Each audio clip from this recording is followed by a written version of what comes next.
আমাদের সঙ্গে যুক্ত হওয়া অতিথিদের কাছে যাব। শুরুতেই আমরা যাব বিএনপি চেয়ারপারসনের উপদেষ্টা আব্দুস সালাম আপনার কাছে। সালাম ভাই, মানুষেরা বলল যে এই পাল্টা সমাবেশ, তারপর আপনি হয়তো শুনছিলেন, তারপর মোটরসাইকেল শোডাউন, এগুলো তারা মানে চায় না এই নির্বাচনে। আপনার কাছে দুইটা প্রশ্ন করব, এই ব্যাপারে আপনি কি বলবেন? এই বিএনপি নির্বাচনী প্রচারণা এগুলো করবে কি না? আর দ্বিতীয়ত হলো যে যেহেতু এই আচরণবিধিটা সংশোধন বা এই খসড়াটা তৈরি হচ্ছে, আপনারা সেখানে বড়দাগে কি কি প্রস্তাব দিয়েছেন?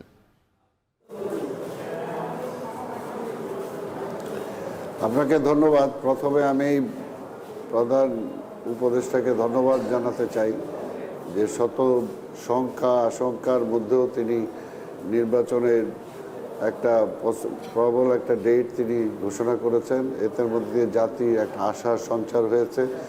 আমি বিশ্বাস করি যে এই নির্বাচনের পূর্বে যাতে আর কোনো আশঙ্কার সৃষ্টি না হয় জনগণের মাঝে।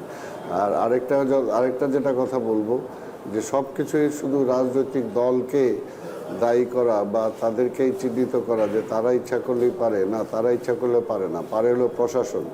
কারণ আমরা এর জন্যই সবচেয়ে বড় কথা যে আমরা তত্ত্বাবধায়ক সরকার অধীনে নির্বাচনটা চাই বা নিরপেক্ষ সরকার অধীনে নির্বাচনটা চাই এই কারণেই।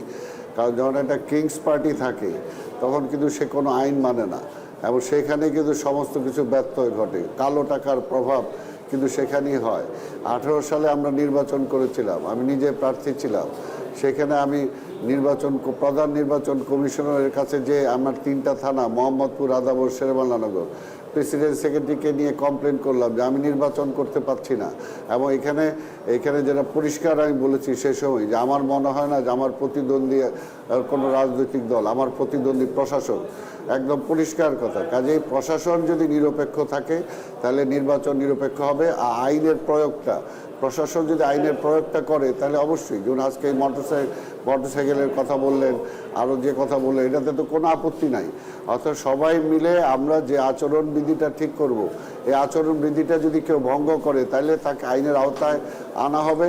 যদি এটা হয় তাহলে দেখা যাবে যে অনেক সমস্যার কমে আসবে। তবে আরেকটা যেটা বলবো যে কোনোভাবে জনগণকে কোনো এমন কিছু করে আতঙ্কিত করা ঠিক হবে না যে জনগণ আতঙ্কিত হয়ে যায় নির্বাচন এই হবে ওই হবে।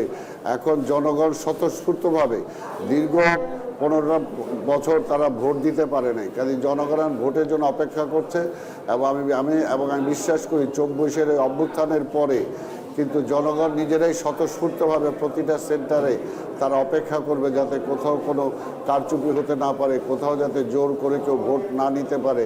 কাজে সেই রকম একটা পরিস্থিতি বিরাজমান হবে প্রত্যেকটা এলাকাতে। সেখানে একটাই হবে, সরকার যদি নিরপেক্ষ থাকে, সরকার যদি কোনো পার্টির প্রতি তার মানে দয়ালু বা তার আচরণ যদি তার পার্টির পক্ষে না যায় তাহলে এখানে কোনো সমস্যা হবে না। আর কালো টাকা তো অবশ্যই দমন করতে হবে। কালো টাকা দিয়ে যারা প্রভাব বিস্তার করে, সরকার জানে, প্রশাসন জানে কাদের কাছে কালো টাকা আছে।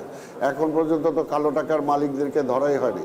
কাজে নির্বাচনে তারা যাতে সেভাবে অংশগ্রহণ করতে না পারে আপনাকে সেই ব্যবস্থাটা নিতে হবে। সেই ব্যবস্থা সালাম ভাই, আপনি বললেন যে কিংস পার্টি আছে, তারপর কালো টাকা আছে অনেকের হাতে, মানে বিএনপির এখানে অবস্থান কি হবে? মানে এই কিংস পার্টির বাইরে ধরেন আপনি কাউকে তো মিন করছেন যে কিংস পার্টি, সে তাহলে কিংস পার্টির বাইরে যারা থাকবে বিএনপির অবস্থান কি হবে? তারা কি নির্বাচনে কালো টাকা ব্যবহার করবে কি করবে না? আমরা তো সেটার বিপক্ষে।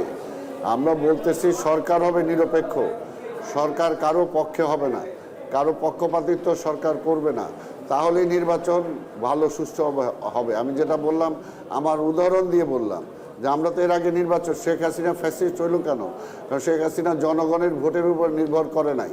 জনগণ ভোট যাতে না দিতে পারে এরকম একটা পরিস্থিতির সৃষ্টি করেছে যে জনগণ যাতে ভোট সেন্টারেই না যায়।